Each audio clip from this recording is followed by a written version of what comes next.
Well, thank you for this opportunity. Now, please, may I try and explain at the outset? This is linked to the previous session, and it's also independent, um, in the sense that I'm looking at questions or perspectives that may essentially be part of your own transcendence, to offer you questions that might prompt your self-awareness on certain aspects. So that's where it links over from the previous one. I also ought to explain that I have there's an assumption in this, and again, because excuse me, I'm sure the student group is diverse. Some people are more active with positive psychology than others. So um, I'm not sure how some of my questions will fit to the student group, but let's give it a go. So really on that basis, I started with a question that a wise man asked me some years back. So if you could scroll that page up slightly, a bit more, please. Yeah, that's the summary I've just given. So pause there if you would, or maybe go a bit further if that's okay. I'd say hold it there for the moment. Thank you. Um, a wise older friend to me said to me some years ago, he asked me the question, which part of positive psychology is yours? And I was busy learning at the time, and a bit overwhelmed by the volume of what I was looking at. And I just went, what are you talking about? What are you talking about? I don't get it. He said, the subject's too big for you to grasp the lot of it. The subject, there'll be something in you that will relate to the subject. So where do you, the aspects of you, take you to parts of the discipline? So that was his question. And so I translated it into a couple of others. Essentially, which part of positive psychology do you love most?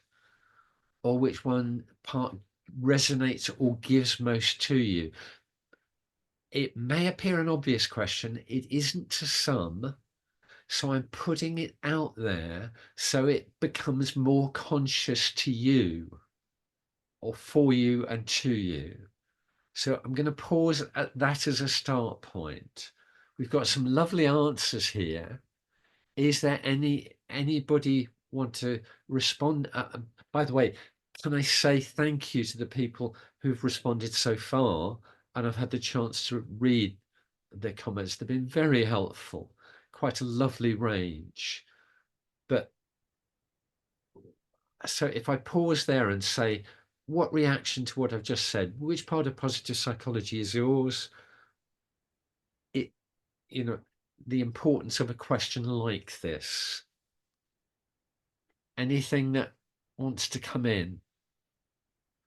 It could be chat, I guess. We have some answers highlighted in yellow here, and they are some responses that the participant had answered in the Google form earlier time. So besides this yellow part would have been answered by other participant earlier, our audience here can also let us know your ideas about what is the most important part or the part you love most about positive psychology. So we can And brainstorm here too. personal. It's personal to you. It's your, your background, your workplace, what your importance. So would you scroll it up just a little bit further so there's more on the next page? See if we can keep the yellow from that. All right, down a little bit again. Yeah. Um, so yes, I'm sorry, it's quite hard to get all the yellow in one place. Could it go back down just a little bit more? What bit more? So we stick with question one. We're on to two at the moment. Right. Thank you.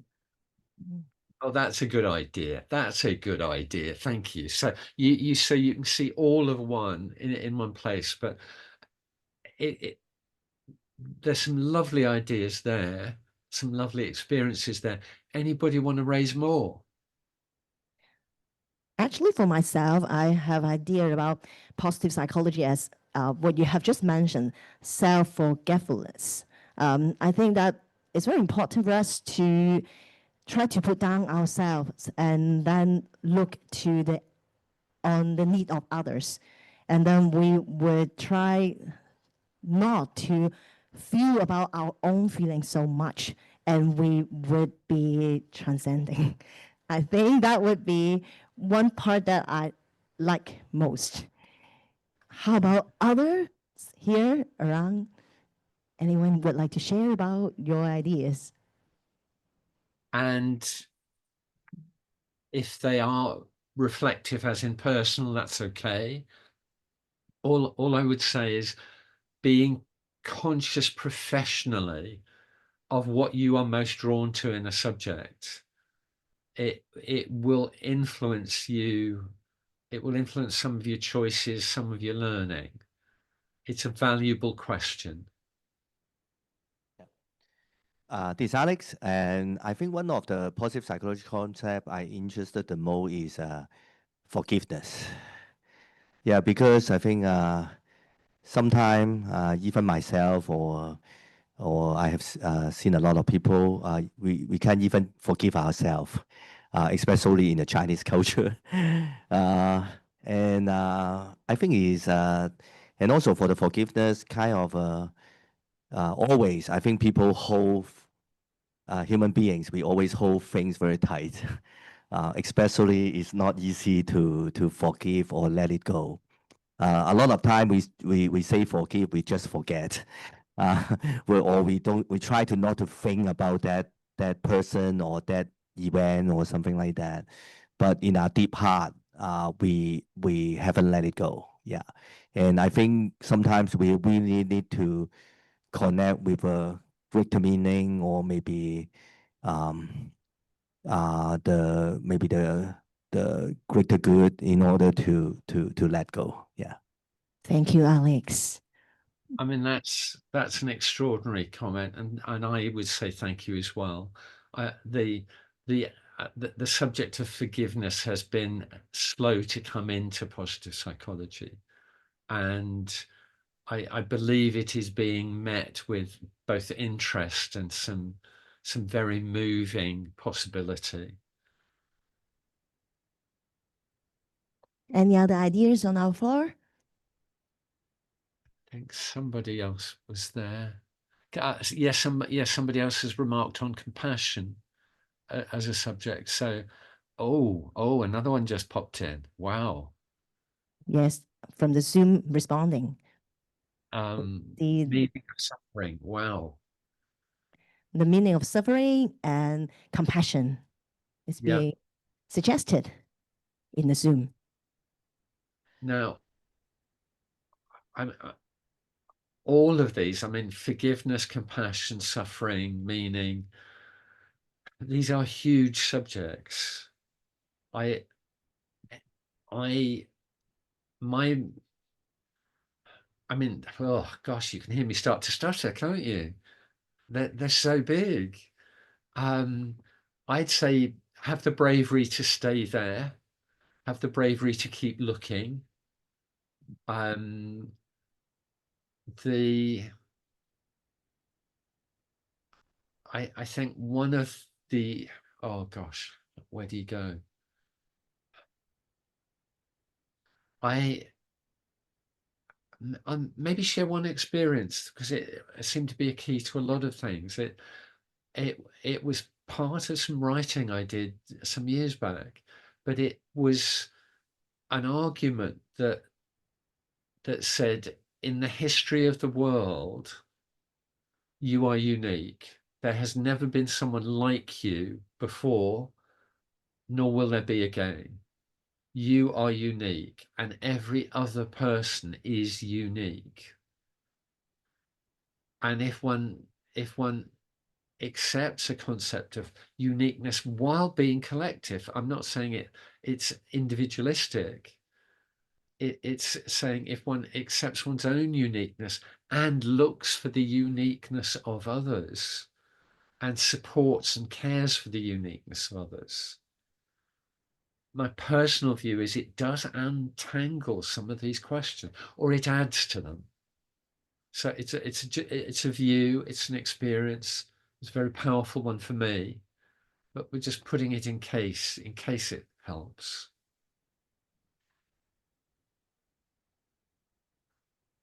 I think Jessica replied, suggesting your idea about uniqueness is a good one. It's a touching one. Okay. Well, I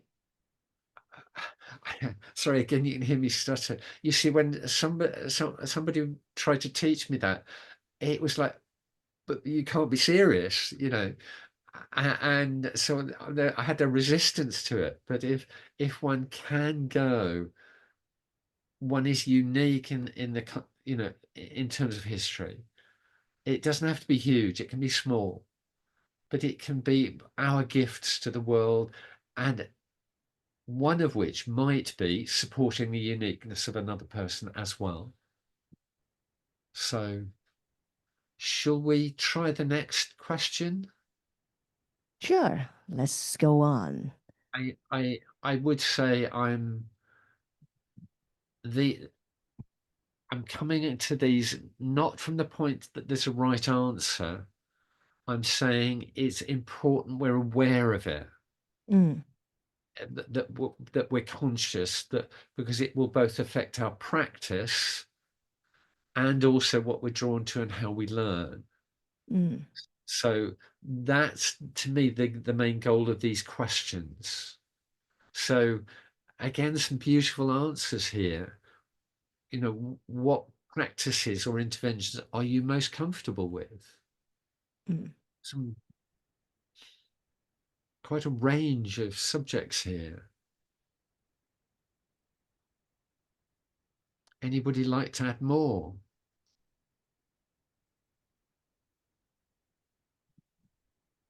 Well, thank you so much again, Dr. Worth. Well, I just want to chip in about the point.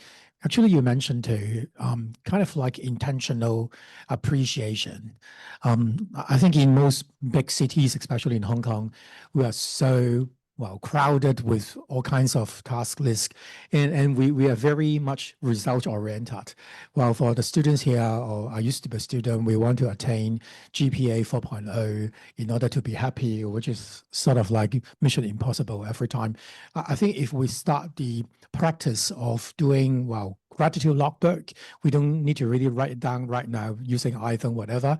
Well, to appreciate very little things, as you mentioned, having a good chat with a new friend or having a good day with nice weather. If we accumulate those positive energy, it allows us to ride on the flow, to keep moving despite the fact that there can be a lot of hurdles and challenges. I do find that to be very, very important to me. As I grew up in Hong Kong, I just always find myself lost the joy in in a everyday life, daily basis. Thank you. Thank you. Thank you very much. One of the comments Martin Seligman made some time ago about why positive psychology works, it may be slightly contentious, but let me risk it anyway. It retrains our attention. Think about it. It's retraining our attention. So if we were to look at a subject like gratitude, and in my early days of doing positive psychology work, it was one of the places I most wanted to be. So to look at broadening, you know, the breadth of what one could be grateful for, even if it's only small things, but to add that to the attention I bring into a day, it changes the quality of a day, and it changes my awareness of what's around me. So I'm just reinforcing that one as a possible and giving it as an example. The important thing is here, there's so much choice. There's no wrong answer. It's just have an alertness to something that you are comfortable, you're drawn towards. I did a small amount of work in Hong Kong about 30 years ago, so this is dating me. And it took my breath away.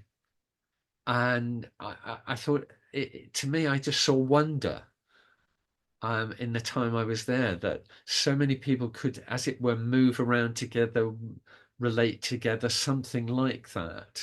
So it may be look for a way of being grateful, or a way of finding a positive insight in what we're encountering.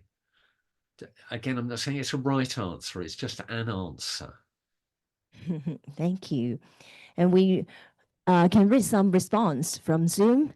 Caleb suggests he loves solitude, and he helps him clear up his mind, listen to tiny voice in his head, and pray to God.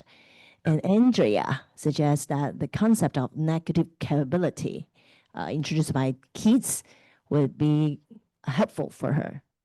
So, we have any response to this participants' suggestion for some kind of practice here? Well, I'm going to say, can we save that? But in the sense that there is, I think it's maybe question 4. I've got an idea for question 4, which also relates here. So I'm going to say, come to that one. All right. That's all right. I'm being naughty. I'm saying, let's hold your question for a little bit longer. All right. So so it may. So anybody else want to come in on a practice or an intervention that we feel good about? Any more comments before we move to the next one? Anyone have any suggestion about the practice that you use? Give us some insight on this. All right, thank you.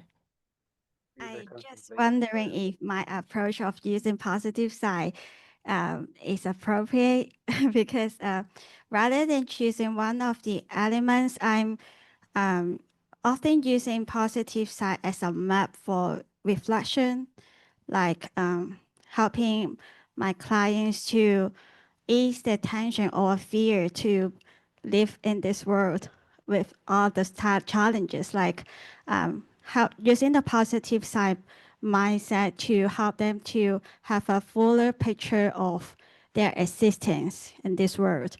And sometimes they can use their strength to cope with those challenges, but sometimes if they cannot, then still okay, because positive side address that there are pros and cons, positive and negative, like building a larger container for all sorts of things in this world. Is it all makes sense? Thank you for your sharing. Very, very powerful comments. And in fact, I'm aware some of these comments are going into other questions on the page. So I'd say thank you for that.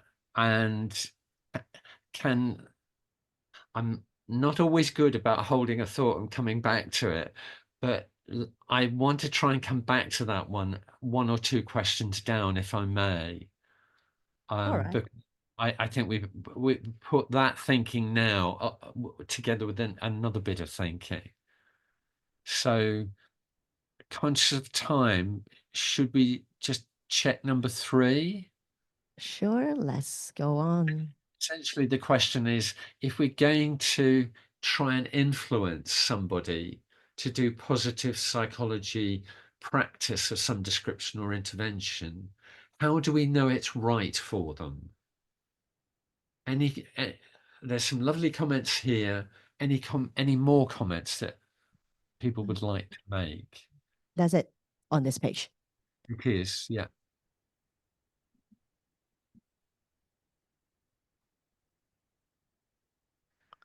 Okay.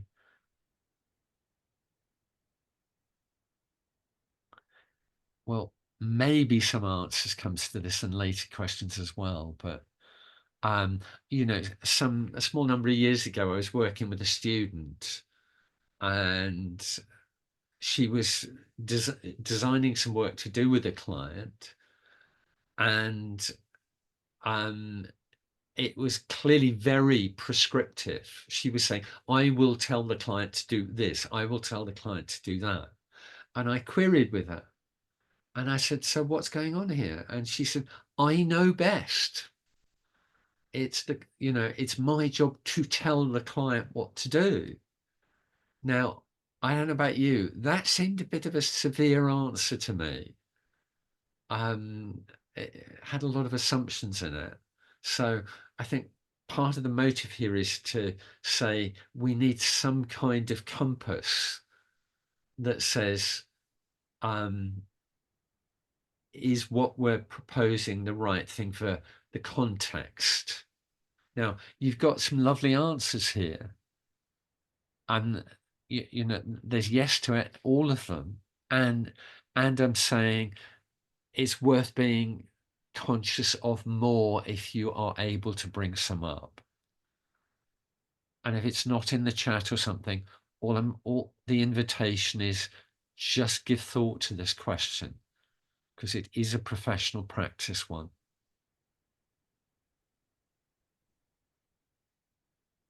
For me, when I try to understand whether it is right to use the PPI, actually somehow I may not be sure. I wonder, I may try to communicate with him more and understand how he feels about that.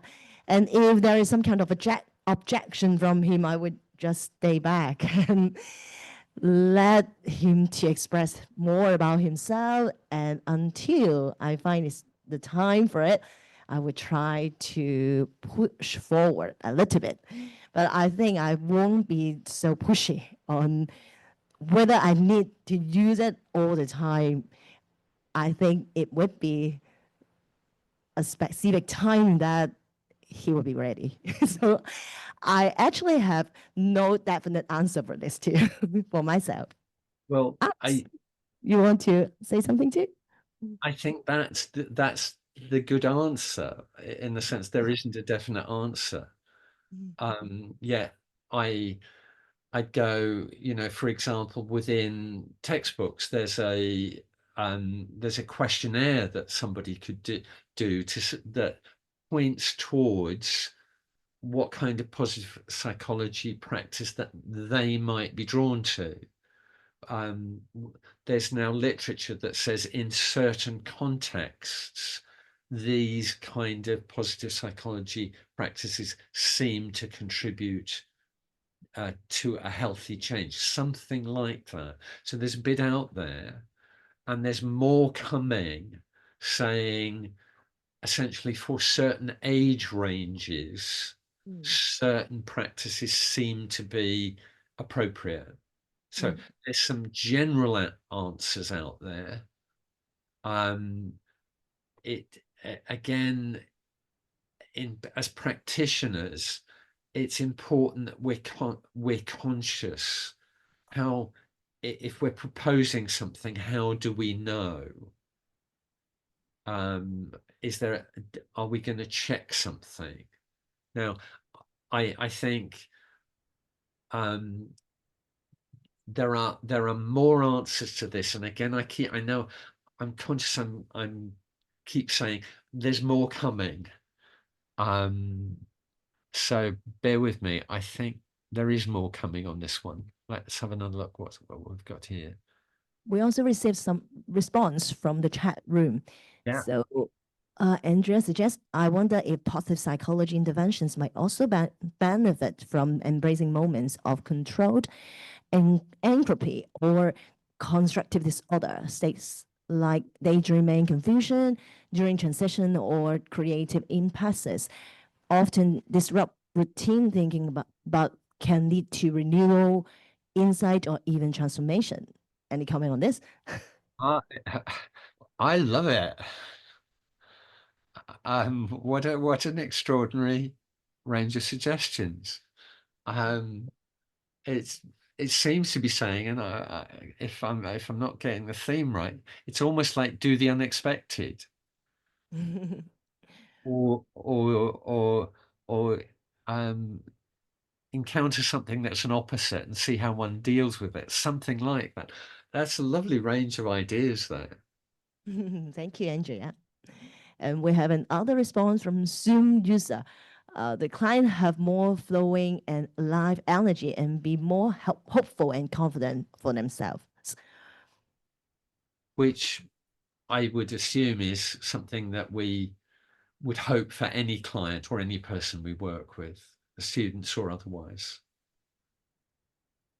Any more comments here? Thank you, Dr. Worth. This is Alex.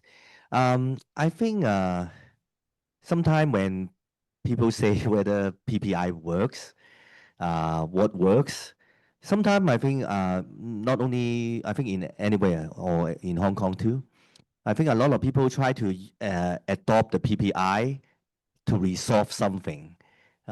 Just treat like a what is that, deficit model or disease model. We want to resolve something, but I think I try to avoid that. Maybe maybe over a decade ago when I first came back to Hong Kong, maybe 13 years ago. I thought PPI is quite amazing, right? I can focus more on the positive, and then but later on.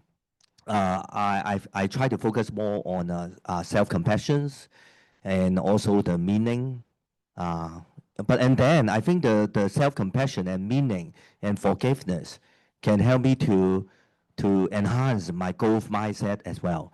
So I think for the PPI, I think it's important we focus on the build or identify your strengths or maybe your spiritual gifts in order to grow. I think that's very important. So kind of I see that whether the PPI works is whether you can transform your life.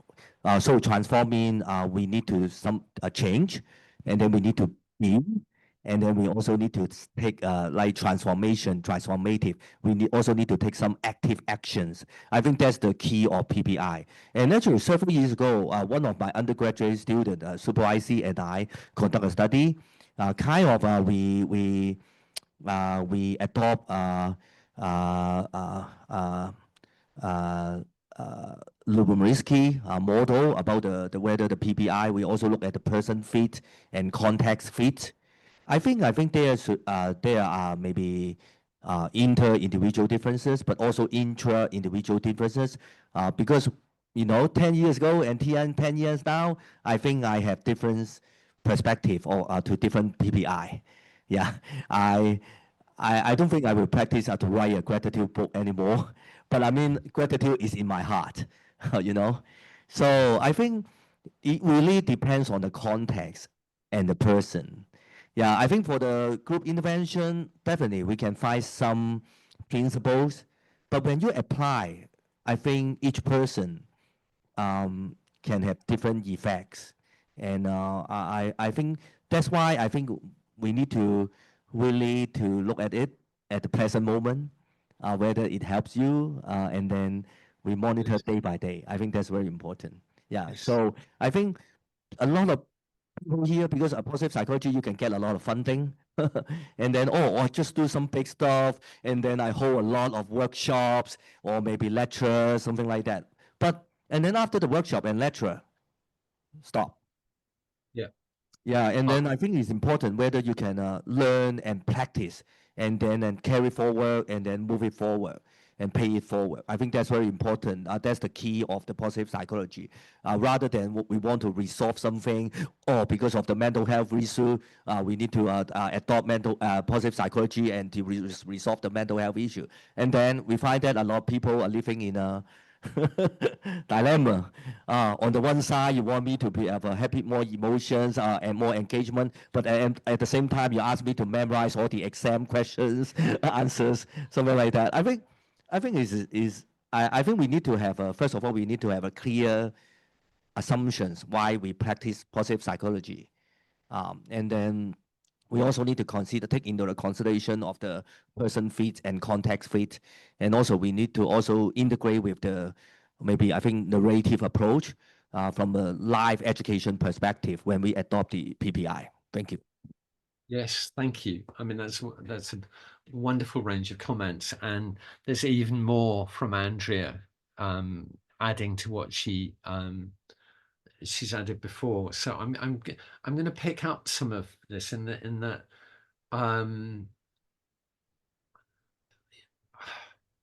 I think one of the key things is learning from experience.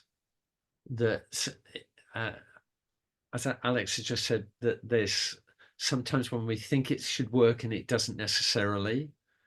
You know, person fit, context fit. I've one of my practices in positive psychology has been I never ask a student to do something that I'm not willing to do. So if I give student homework, I do the homework as well. And what I have a couple of experiences. Sometimes I find I think the theory's wrong. So you learn a bit that way.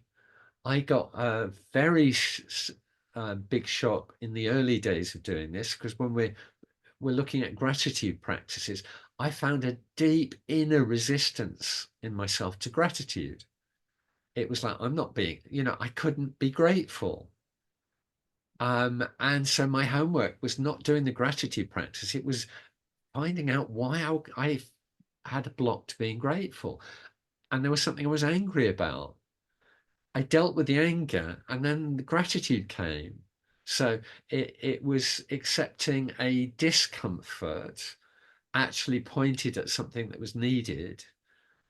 I resolved the discomfort, and then something else changed. So I think there's a range of thinking we're catching here, and I'm saying that they're not wrong.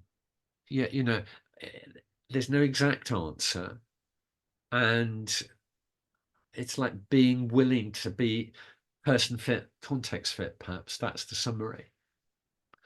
I've got one eye on the clock. Could we try number 4? Yes, let's move on. Now, this is me picking out something that Rollo May said years ago. And he was being a bit naughty, and it was in the early pages of a book. He was saying, well, he said, you know, if you ask, do psychologists actually truly meet people? He said, I don't think they do. He said they're so busy seeing the client or the problem or the diagnosis or the treatment or something, that his argument was they lose the encounter with the uniqueness of the individual. That was his argument. Now, I mean, we're talking about, this was written close, I think this was 45 years ago, this comment.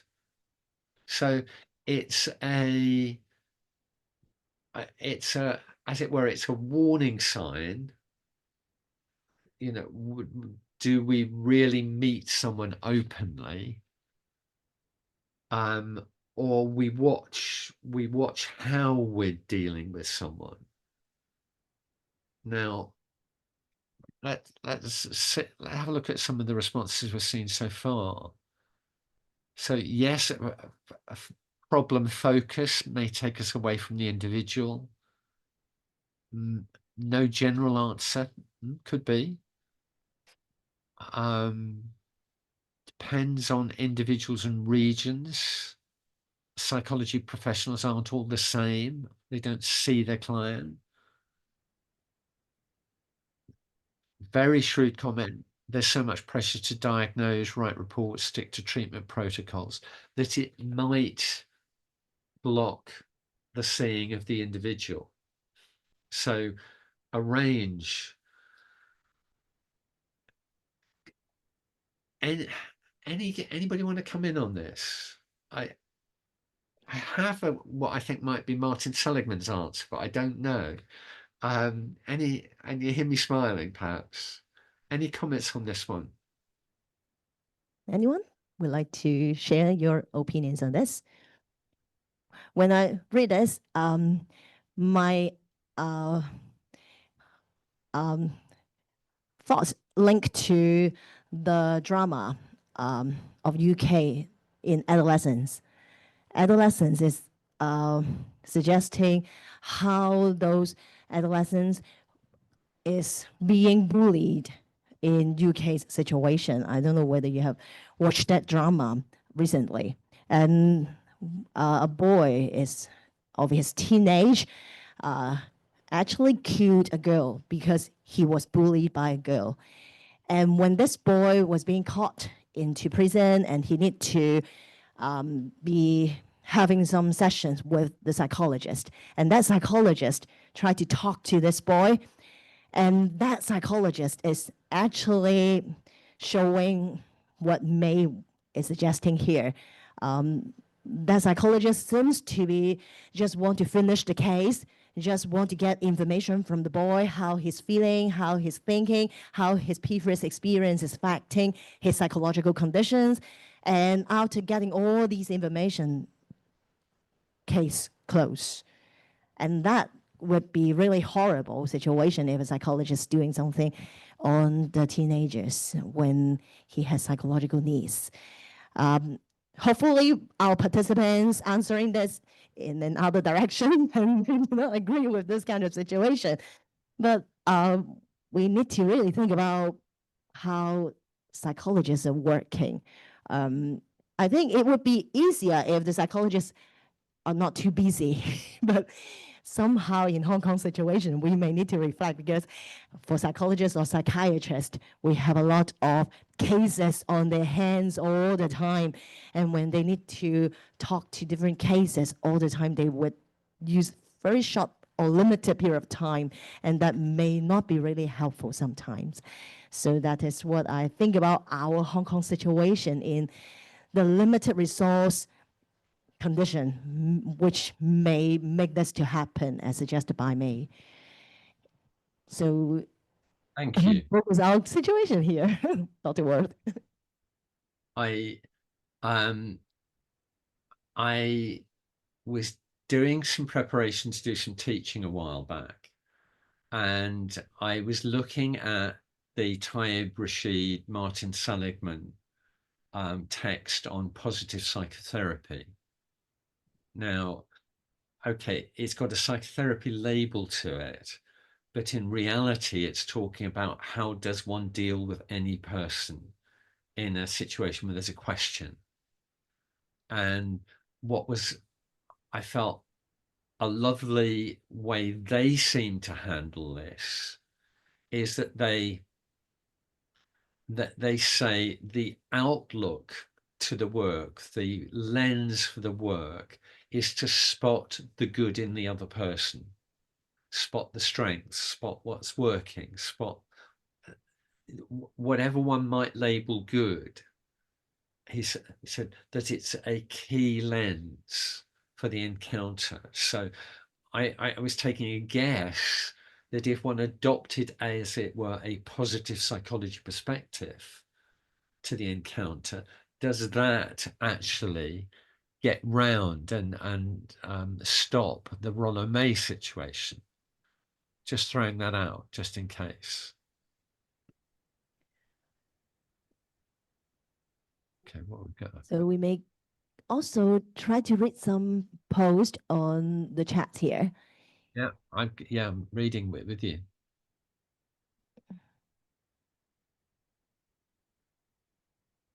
Oh.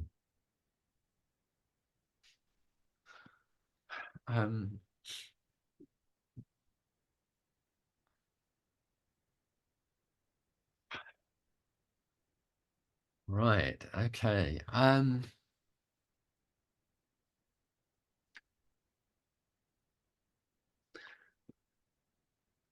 going to take a chance here, and again, I've got one eye on the clock as well, because okay, I'm going to put a view out and I'm not saying I'm right. So if you've got a different view, you want to challenge the view, please go. You're invited. I dealt with a client some time back, quite a long time back, severe depression. And there was a point in a session when he looked at me and he said, "You and my wife are just the same." How about that? That's one, heavy duty challenge being put. He said, "You can't accept me as I am."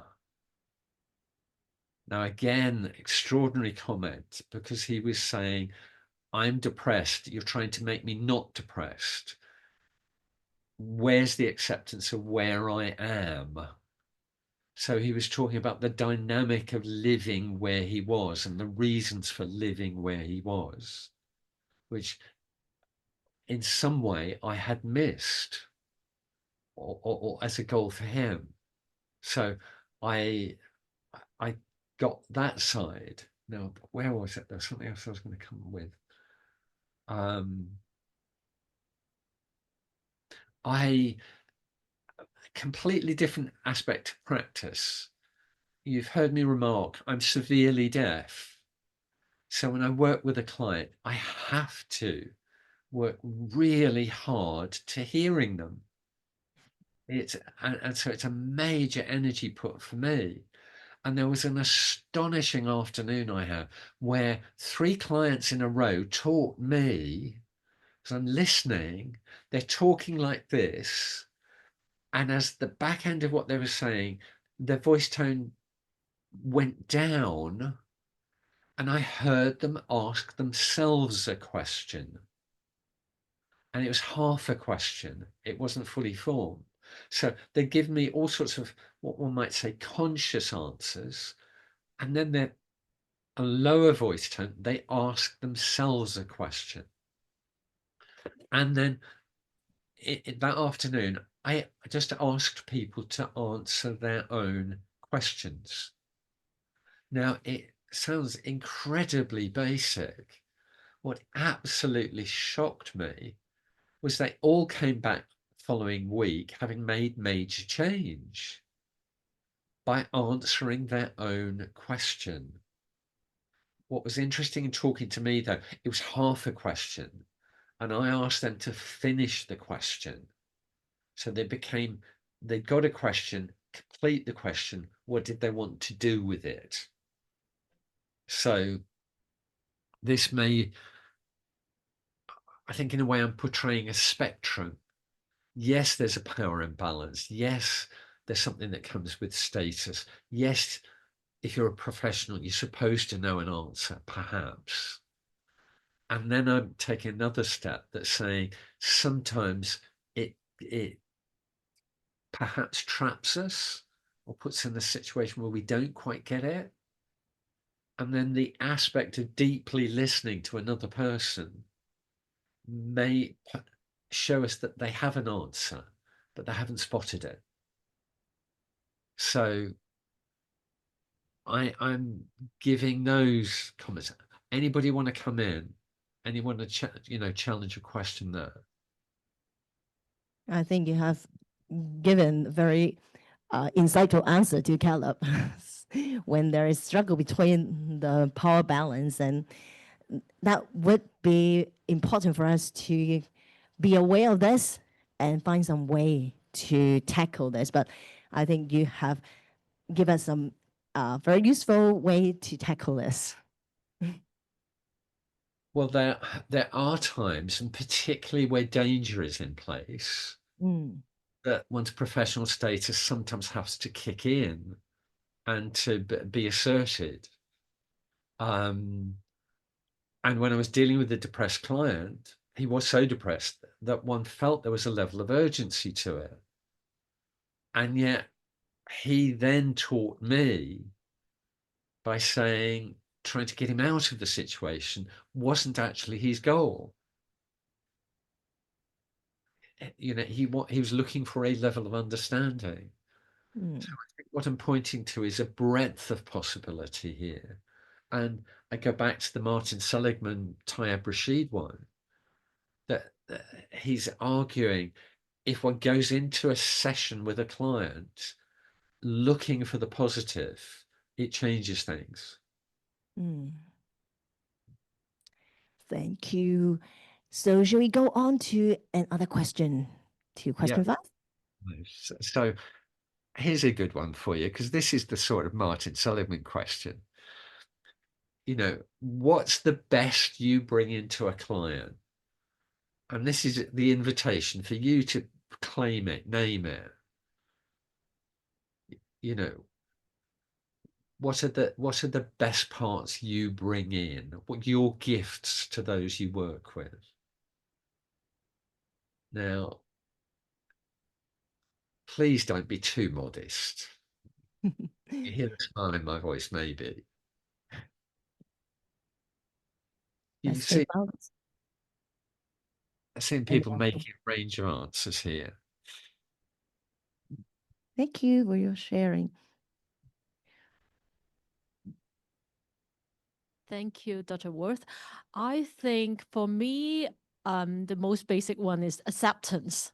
Accept the client, whoever he or she is, and whatever, you know, the situation he or she is in. I think that's the most basic one I can give.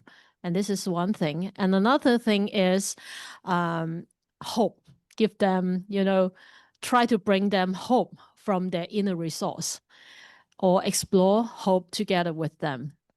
So I think that's it. Yeah. Thank you. Lovely answers. Thank you. And part of what I was saying a few moments ago was the clients were teaching me what was important to them.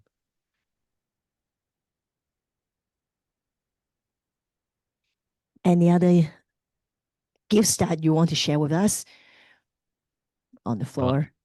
The listeners. Okay. All right. So what picking up the silence, and thank you for the examples that you gave us just a few moments ago. I would say give yourself permission to spot what's the best in you that you bring into the session with a client, if that is the work that you do. It might be what's the best of you bring into anything you do, or anything in different contexts. So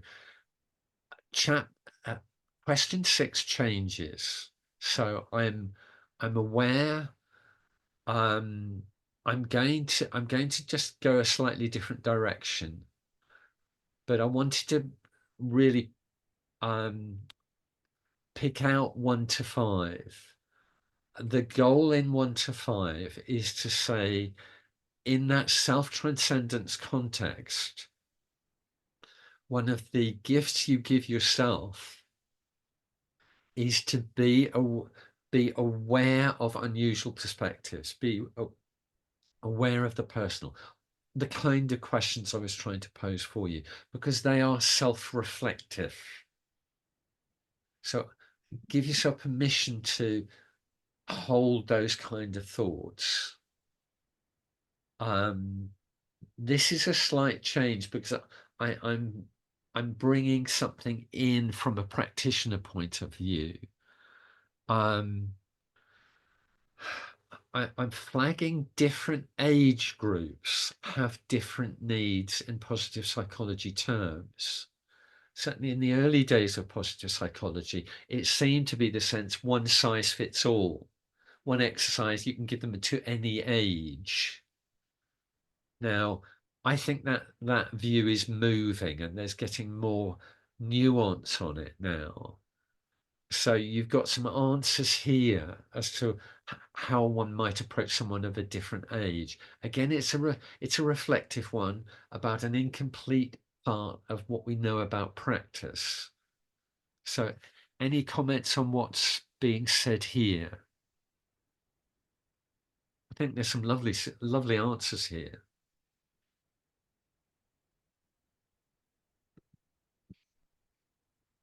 For the highlight parts, They have different ideas about who are trying to seek for this kind of help, tried out different PPI to see what fits and make herself feel good. And some people suggest that would be good from 30 to 80 plus. And some people suggest older adult resonate with meaning, forgiveness, legacy-focused intervention. So we have different ideas about who would be the suitable ones, but the And range is actually quite wide. I love these ideas. I think that the choice of words in there's some real beauties. And so, you know, on one level, I've got an easy role in saying yes into that. I'm going to put one more to you, and I'd say don't take this too literally. One of the things I'm spotting, looking at the lifespan and patterns in the lifespan, I'm saying we all go through periods where we're changing in an age, settling down, and then we change again. So I think there are patterns over age that says, is this a change period for the person? Or is this person exploring and trying to make the most of a settled period? So it's two perspectives I keep an eye out for. Now, in a Western context, and I say it that way because I'm not saying it's the same elsewhere, that the birthdays around a zero tend to bring aspects of change questions. Birthdays in the middle of the decade, it's about how do I essentially make the most of what I'm doing now. I did some research work for a counselling service quite a few years ago, and we were asking who's the client. The astonishing thing was looking at their birth dates, because the clients were 29, 30, 31, 39, 40, 41, 59, 50, 60, 61. It was all decade change work. So I'm putting the question out there in case there's anything like that in your own context. I'm not saying there is, just putting the idea out. Thanks a lot, Dr. Worth. And I think these reflective questions are a very important question for us to think about how to make use of PPI, because when we need to apply it, we need to have reflection on how we are using that. Dr. Alex, are you trying to say something? And there's a lovely comment in chat. There may be more individual differences than age group. Absolutely. True. Yeah, I agree that there are some maybe differences across the lifespan, just like what I mentioned before. But at the same time, I find that some of the PPIs can be common across the age group, because I've been leading positive psychology activities for young children, parents, youth, older adults. I think it's important that they can identify their strengths or gifts, and also they can engage them into positive relationships. That's very important. And also the awareness of meaning. Yeah, because I think, for example, I've seen some old adults, they can also dance K-pop. Yeah, so they can find their strengths, and they can find themselves, and they can have fun with the peers. I think that's very important to them. But certainly, I agree there are person fit or context fit. But I just find that it's important for positive psychology is we need to respect ourselves as human. I think that's very important, because I heard someone really said acceptance. I mentioned forgiveness, but I think another thing is authenticity, and being human is very important. Yeah, because a lot of time when we face it alive, we think it's hard to be a human. And also, I find some cross-cultural differences too. But also I also find uniqueness because I helped at one school. They serve a very diverse student population, a secondary school. They have people from Philippines, from Southern Asia, and also mainland China or Japan, East Asia. I think when we say about appreciate yourself and others, when we think that you need to identify your strengths or maybe the strength of other cultures or other classmates, it's not easy. But when we treat it as we have no difference, right? A lot of time, in Hong Kong, we just put different students from different cultures in the school, and then we say, oh, we respect the diversity. But actually, it's not. They need to interact.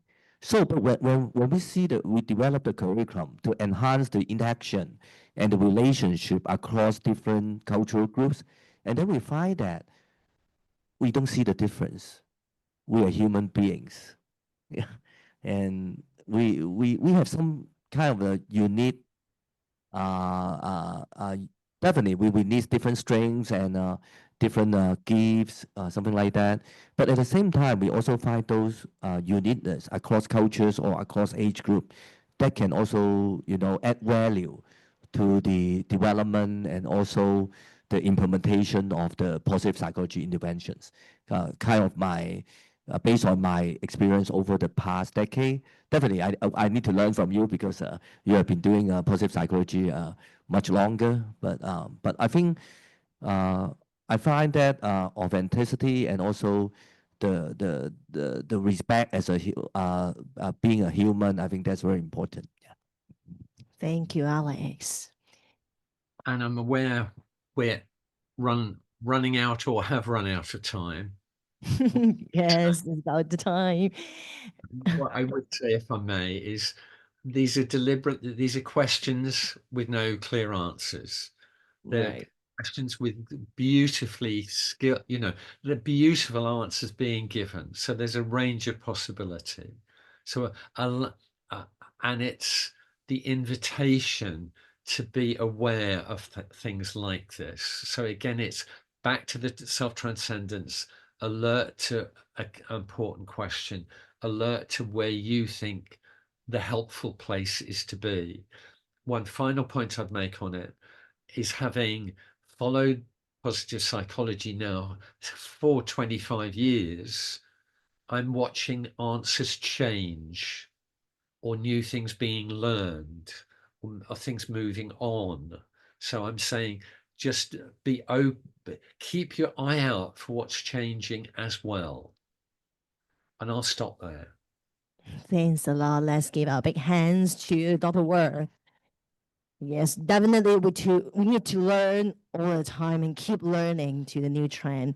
So thanks a lot for all your participation, and we will continue to have some more insightful talk tomorrow. So and we can join it tomorrow 9:30. Yeah. But again, let's us give another round of big applause to Dr. Worth. Yeah, I'm glad that you can be here. Because when we discuss, you said you may have a chance that you can come. But I'm glad that you join us today, and we are inspired by your talk. And I agree with you. We need to keep learning and keep practicing positive psychology, rather than just say it. We can't just say, oh, I've learned positive psychology, and then oh I'm more positive. It's not okay. And also I think being a human, we also need to when we practice positive psychology, we just like the topic, the theme of this conference, we need to embrace the negative sides and also the dark sides in our life. I think that's very important. But again, thank you so much. Please hear my thanks for the opportunity to be with you. Yeah, my pleasure, my honor. So I hope we can stay in touch. Actually, there are two keynote speakers are here today too. They are also learning from you, and Professor Kirk Bingaman, and also Professor Daryl Wen Toguren. And also they will have they will deliver their keynote workshops tomorrow. But I know it's your midnight, so but we will record all the keynote workshops and keynote lectures. And then after the conference, we will we'll post it online, and then we will share with the participants and also keynote speaker and also presenters. And then we will keep our dialogue going. And then we will keep our discourse, because I think positive psychology is not just for one conference. I think it's about our whole life. And then we have people from different ages, from different cultures. I think it's good we can talk and keep our dialogue going, and then we can learn from one another. Yeah, thank you so much. Okay, dear participant attendants online and on site, thank you for being with us for the day 3 of the Positive Psychology 2.0 International Conference 2025. As mentioned by Ice, thank you Ice and Terence too. And tomorrow will be the last day, last half day actually, for our Positive Psychology 2.0 International Conference 2025. We are so grateful that to have Kirk and Darren will share their keynote workshops with us. So I hope you'll get some good rest tonight, and then you will wake up early tomorrow morning. Maybe if you have any appointments, cancel it, and then you come here in the morning. So I think that would be good. Yeah. So for participants, again, please feel free to scan the QR code to complete the evaluation for the conference. Your feedback is important to us because we are gathering your feedback, and then we will organize, get some funding, and organize the next conference. Okay. Yeah. Thank you. Yeah. Have a good evening. Bye.